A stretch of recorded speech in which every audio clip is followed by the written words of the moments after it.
আপনি যদি আমার চ্যানেলে নতুন হয়ে থাকেন তাহলে ভিডিওটিতে একটি লাইক করে চ্যানেলটি অবশ্যই সাবস্ক্রাইব করবেন আর পাশে থাকা বেল আইকনটি অবশ্যই প্রেস করবেন আরো নতুন নতুন ভিডিও পাওয়ার জন্য। চলুন তাহলে ভিডিওটা শুরু করা যাক।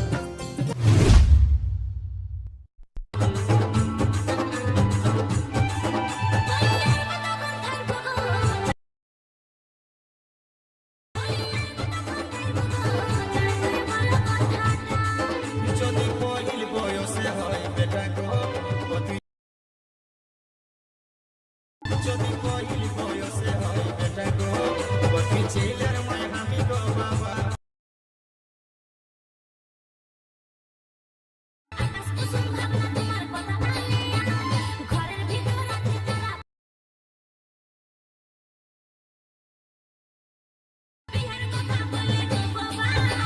যদি কইল বয়সে হয় বেটা গো বটি ছেলে